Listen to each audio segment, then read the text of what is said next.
A graça e a paz do Senhor Jesus. Boa noite. Boa noite. Amém. Não sei, talvez você não tenha jantado ainda, né? Porque você não deu boa noite. Mas é um dia muito especial, não vou acrescentar nada daquilo que o nosso pastor já falou. Só que tem uma coincidência muito interessante para mim hoje, dia 18/5. Há 16 anos atrás, dia 18/5 de 2003, eu aceitei a Jesus num batismo. Domingo de manhã, a gente batizava domingo de manhã naquela época, né? Eu vim, fazia um mês mais ou menos que eu estava vindo para a célula, mas estava meio atrapalhado ainda, não sabia se queria, se não queria, estava meio esquisito. E aí no batismo, o pastor ministrou, fez o apelo, não sei como, não sei de que forma, só lembro que eu estava lá na frente, de joelho, chorando bastante, e aquele dia marcou minha vida porque foi o dia que eu aceitei a Jesus. Isso dia 18/5 de 2003. Olha que coincidência. Pode ser que hoje seja também o seu dia de aceitar Jesus, né? Talvez você está aí nas nossas células já, sabe se vai ou não vai. Com certeza o Senhor falará com você hoje. Talvez você está nos visitando nesta noite. O Senhor também vai falar ao seu coração. Amém? E eu queria já começar a nossa palavra aqui. Eu vou ler um texto muito conhecido de nós, da igreja, que é Lucas 24. E o texto de Lucas 24, eu vou ler do verso 13 em diante, mas ele começa no verso 1, falando do domingo de manhã da Páscoa. Jesus havia morrido na sexta-feira, final da tarde. A sexta-feira passou, o sábado passou, começa o domingo de manhã. Algumas mulheres vão levar flores ao túmulo dele, ao sepulcro. Chegam lá, a pedra está rolada e o túmulo está vazio. Elas ficam perplexas. Mateus e João diz que Jesus, nessa manhã, aparece para Maria Madalena e algumas outras mulheres. Depois desses fatos, entra o texto que eu vou ler junto com os irmãos agora, Lucas 24, do 13 em diante. Esse é um texto muito extenso, mas que vai valer muito a pena nós lermos ele inteiro. E aí, se você puder me ajudar lendo comigo, nós vamos aqui, amém? Vamos lá. E naquele mesmo dia, 2 deles estavam caminhando em direção a um povoado chamado Emaús, que ficava a cerca de 11 quilômetros de Jerusalém.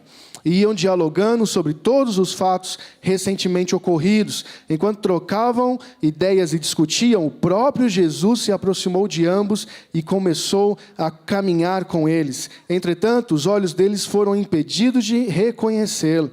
Então ele lhes questionou: o que vos preocupa e sobre o que ides discutindo durante a vossa jornada? Eles pararam entristecidos. No entanto, um deles, chamado Cleopas, replicou-lhe: és o único porventura que, tendo estado em Jerusalém, ignora os acontecimentos desses últimos dias? Ao que ele lhe indagou: quais? Jesus, indagou eles, e eles começaram a explanar. Ora, o que ocorreu a Jesus, o Nazareno, que era varão profeta, poderoso em obras e palavras diante de Deus e de todo o povo. E como os chefes dos sacerdotes e as nossas autoridades o entregaram para ser condenado à pena de morte e o crucificaram. Vamos lá no 21. E nós...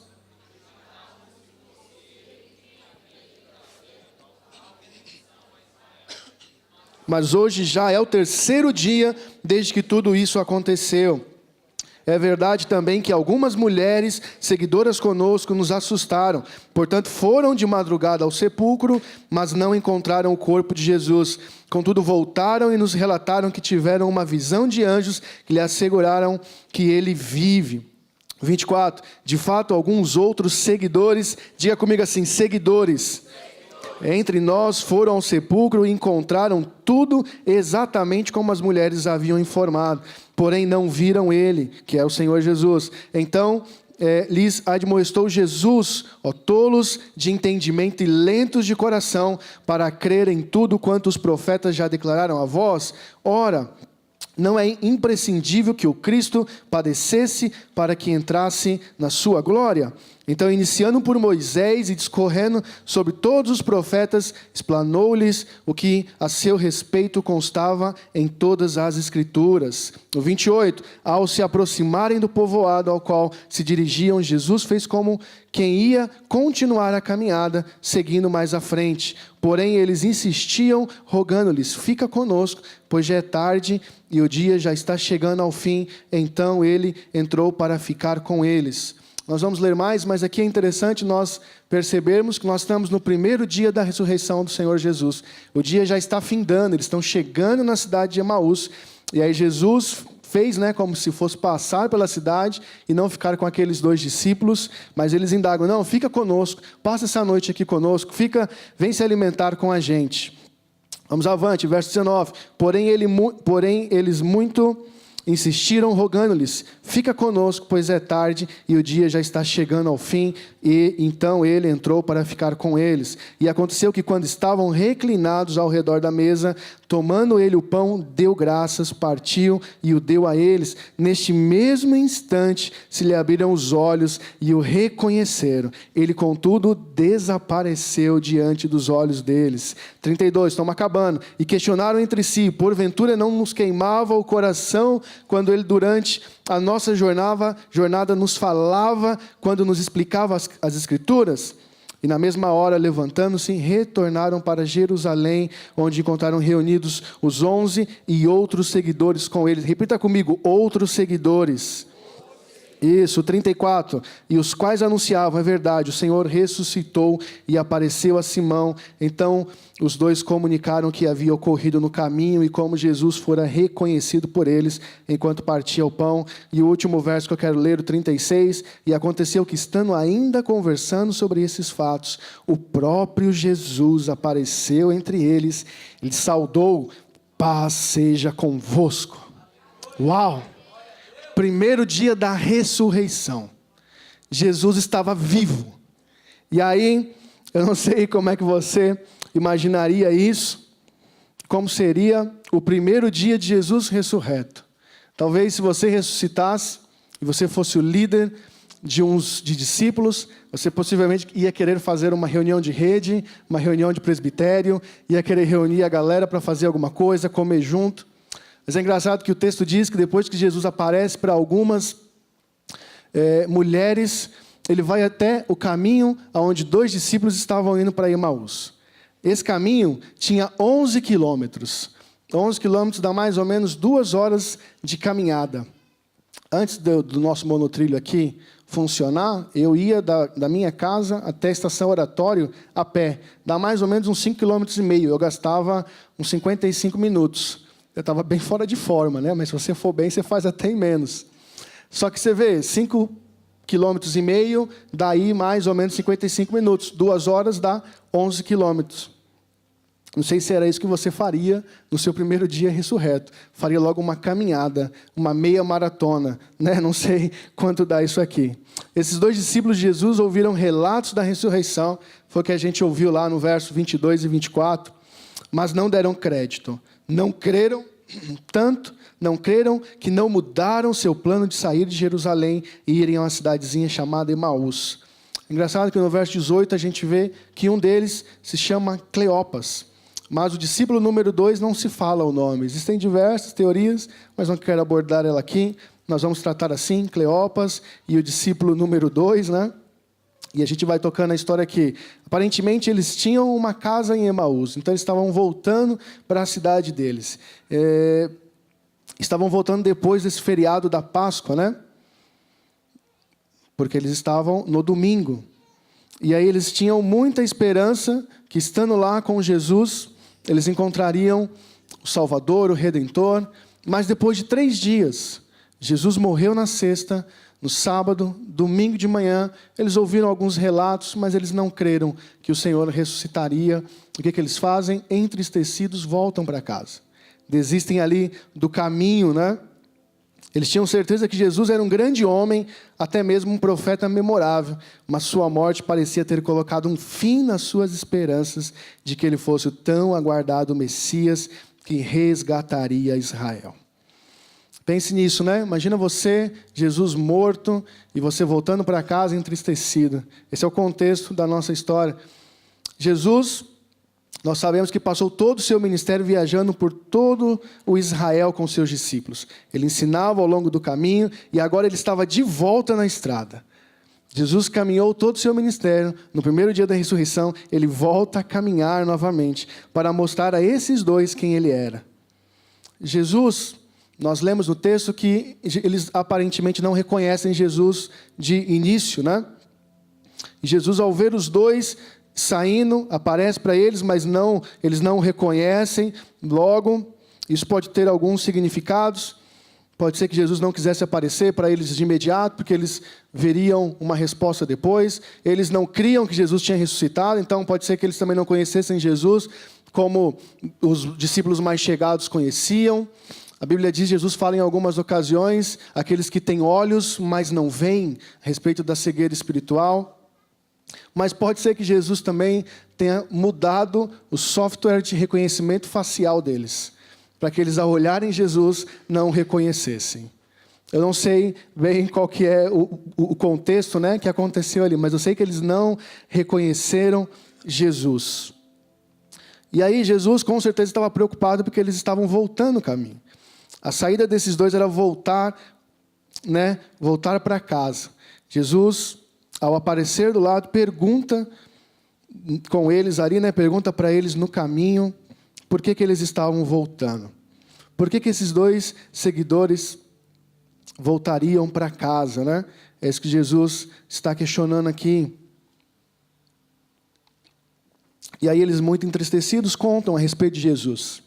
Mas em nenhum momento falam que ele era o Cristo de Deus, aquele que viria de vir. Então Jesus toma as rédeas da conversa na estrada, pregando enquanto andavam, usando as Escrituras para explicar que o Messias haveria de morrer e ressuscitar.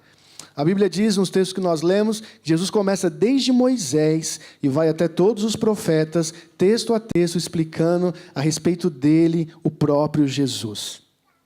É maravilhoso quando a gente vê o efeito da pregação de Jesus naqueles dois.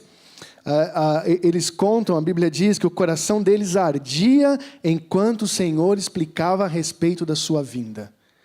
Eles queimavam por dentro enquanto Jesus falava com eles. E aí, esses dois começaram a enxergar quem Jesus realmente era. Quem era aquele homem que eles haviam crido. Mas ainda eles não tinham nenhuma conexão com aquele homem que estava do lado, pregando essas coisas para eles. E aí no final da jornada, nós lemos esse versículo, eu falei para os irmãos, eles chegam próximo ali da cidade de Emaús e falam, vamos conosco até a cidade, já está tarde, você pode ter fome, frio, dormir em algum lugar, enfim, vamos conosco. E aí Jesus vai com eles, entra na casa, ceia com eles, come pão, parte o pão. E aí nós vimos de uma forma miraculosa, os olhos deles são abertos, eles reconhecem Jesus. E de uma forma mais miraculosa ainda, Jesus desaparece instantaneamente. Uau! Eles param e pensam, peraí, eu acabei de voltar para Emaús. Nós vimos que Jesus ressuscitou. A caminhada era boa, 2 horas de caminhada. A Bíblia diz lá no verso 33, que eles no mesmo dia, no domingo, voltam para Jerusalém para falar com os outros discípulos. Caminharam então 22 quilômetros, né? Se você não estiver muito motivado, você não caminha nem 2. Quanto mais 22 quilômetros. Mas imagina a experiência que aqueles 2 homens tiveram. Ver Jesus ressurreto, assim como as Escrituras diziam. E eu quero avançar aqui, falando de um outro ponto. Jesus gostava de andar. Durante os anos do seu ministério, Jesus reuniu seu time, cruzou o país. Às vezes ele ia em direção a cidades pequenas, vilarejos, onde as pessoas precisavam tanto das suas palavras quanto do seu toque. Às vezes Jesus ia para alguns lugares ali meio que fora da rota, assim como em Samaria, mas ele tinha um propósito. Não sei se você pensa isso, mas os discípulos devem ter se perguntado, como Jesus faz a agenda dele para caminhar por esses lugares? Como é que Jesus programa o seu destino dia a dia? Mas uma coisa era fato, eles não deixavam de seguir o Senhor. Todos os discípulos iam com ele, seguiam, iam junto com eles. E eles sabiam que eram seguidores. As primeiras palavras de Jesus para aqueles homens eram sempre simples. Siga-me. E aí tem um texto que eu quero ler com os irmãos 2 textos. Um está lá em Marcos 2, 14. Acho que o Arthur vai projetar para nós. Vamos ler juntos. Enquanto andavam, viu a Levi, filho de Alfeu, sentado à mesa da coletoria e o chamou: segue-me. Ao que ele levantou e o seguiu. João 1, 43. No dia seguinte, Jesus decidiu ir para a Galileia. Quando encontrou Filipe, disse-lhe o quê? Segue-me. O Senhor queria que eles estivessem sempre juntos cumprindo o seu chamado. Eles seguiam Jesus literalmente durante todo o período do seu ministério aqui na terra. Mas teve um dia que Jesus falou que eles não precisariam segui-lo. Está aí também um versículo, o texto de João 13, 36. Simão Pedro pergunta a Jesus: Senhor, para onde vais? Jesus respondeu-lhe: para onde eu vou não podes seguir-me agora, entretanto me seguirás mais tarde. Jesus estava indo para a cruz. Na cruz, eles não poderiam seguir Jesus. Jesus culminaria para aquilo que ele foi chamado, faria de fato a expiação dos nossos pecados. Mas você imagina os discípulos pensando: nós o seguimos todos esses anos e agora não podemos segui-lo mais. Muito lindo. Eles se juntaram, e óbvio, eles se juntariam a ele novamente algumas semanas preciosas após a ressurreição, ficariam com Jesus até o resto das suas vidas, eles aprenderiam a seguir Jesus, seu exemplo, e liderar através do Espírito Santo. Depois da ressurreição, um certo dia, o Senhor estava tomando café da manhã com os seus discípulos, e aí vem um texto muito emblemático, que ele chega para Pedro e fala: Pedro, tu me amas? Esse é um texto muito conhecido. E 3 vezes ele pergunta isso para Pedro. E Pedro fala: certamente te amo, Senhor. E ele diz: apacenta as minhas ovelhas. Mas olha o que diz o texto adiante aí. João 21. Eu vou ler o 17 e o 19. Vamos ler juntos pela 3ª vez. Simão, filho de João, tu me amas? Ficou angustiado por Jesus haver-lhe perguntado pela 3ª vez: tu me amas? E assegurou-lhe: Senhor, tu conheces todas as coisas e sabe que eu te amo. Comissionou-o Jesus: apacenta as minhas ovelhas. E o verso 19 diz assim: isso falou Jesus, significando o tipo da morte ao qual Pedro iria glorificar a Deus. E assim que terminou de proferir essas palavras, acrescentou: segue-me. Assim que Jesus terminou de falar com Pedro algumas sentenças, ele disse: segue-me. Bem no começo da caminhada, Pedro foi chamado, o siga-me fez parte. No final da sua caminhada com o Senhor, mais uma vez o siga-me fez parte. Não apenas os primeiros discípulos são seguidores de Jesus, mas nós também o somos. Jesus diz lá em Mateus 28, ele faz a grande comissão. E ele diz lá, o ide, vamos colocar o texto aí, Arthur. 28, vamos ler juntos. Ensinando-nos a obedecer a tudo quanto vos tenho ordenado, e assim...